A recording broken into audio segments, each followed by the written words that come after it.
Ulaits As-Samarkandi kemudian melanjutkan, setiap orang yang dihadapkan dengan suatu namimah, lalu dikatakan padanya, si fulan telah mengatakan sesuatu tentangmu. Maka kata beliau, kita hendaknya melakukan 6 perkara. Ini disebutkan dalam Tanbihul Ghafilin.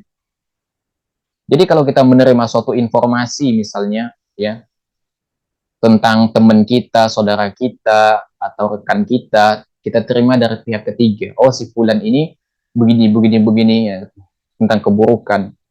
Maka kata beliau, hendaknya kita melakukan 6 perkara. Ketika kita mendapatkan sebuah informasi yang tidak enak dari saudara kita, ya, kita lakukan 6 hal, kata beliau.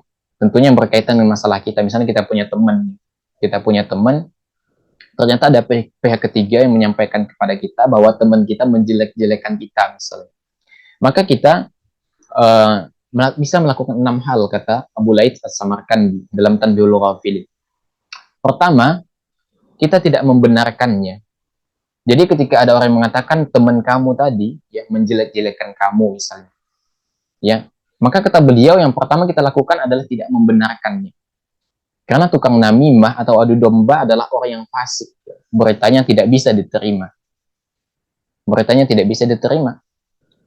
Maka Allah Subhanahu wa taala mengingatkan dalam masalah ini, ya. Allah Subhanahu wa taala berfirman, "Ya ayyuhalladzina amanu in ja'akum fasiqun bidama'in fatabayyanu an tusibu qauman bijahalatin fatusbihu 'ala ma fa'altum nadimin." Wahai orang-orang yang beriman, kata Allah, jika seseorang yang fasik datang kepadamu membawa suatu berita, maka telitilah kebenarannya, cross-check, ya, agar kamu tidak mencelakakan suatu kaum karena kebodohan, yang akhirnya kamu menyesali perbuatanmu. Ini Al-Hujurat ayat 6. Jadi kalau ada yang membawa kabar yang tidak enak tentang kita, teman kita menjelekkan kita dari pihak ketiga misalnya, jangan dibenarkan dulu, cross-check dulu. Kemudian yang kedua, setelah kita tidak membenarkan apa yang ia bawa, maka kita melakukan yang kedua, yaitu melarangnya dari perbuatan tersebut. Ya, menasihati dan meluruskan perbuatannya.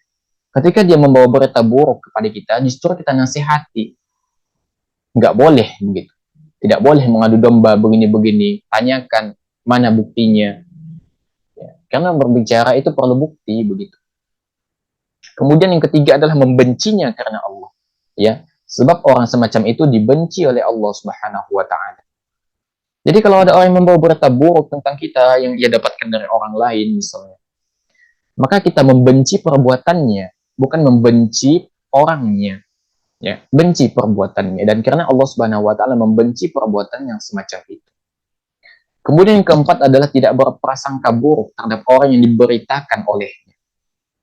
Jadi misalnya ada teman kita, ya, oh tadi teman kamu ini bilang kamu begini keburukan.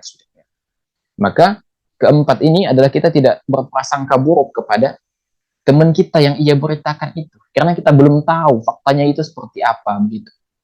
Ya. Makanya Allah Subhanahu wa taala, ya, di sini dikutip oleh beliau, ya. Firman Allah Subhanahu wa taala Al-Hujurat ayat 12.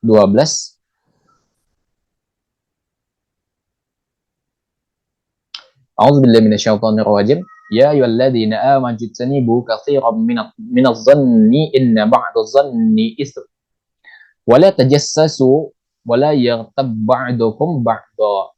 Ayyuhibbu ahadukum ayyakula lahma akhihi mayitan fakarihtumuh. Wattaqullah innallaha tawwabur rahim. Hai orang yang beriman, jauhilah kebanyakan buruk sangka. Karena sebagian dari buruk sangka itu dosa begitu. Dan janganlah mencari keburukan orang lain, jangan tajassus, ya, dan janganlah menggunjingkan satu dengan yang lainnya. Adakah seseorang di antara kamu, kata Allah, yang suka memakan daging saudaranya yang sudah mati?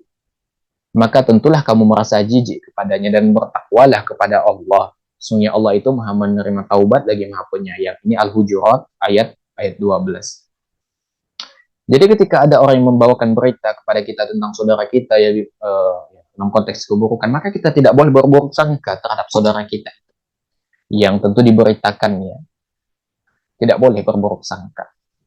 Kemudian yang kelima adalah Jangan sampai berita yang diceritakan tadi mengiringinya melakukan tindakan memata-matai dan mencari kebenaran berita tersebut. Jadi kalau sampai berita tidak enak kepada kita, ya, maka jangan sampai kemudian kita memata-matai saudara kita begitu. Jangan sampai kita tajassus. Ya. Ya udah anggap saja itu angin lalu begitu.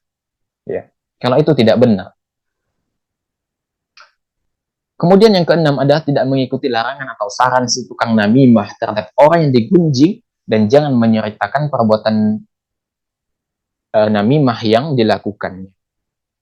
Ya, jadi itu adalah 6 hal yang bisa kita lakukan ya apabila ada orang yang menebarkan fitnah yang ingin merusak hubungan kita ya dengan saudara kita.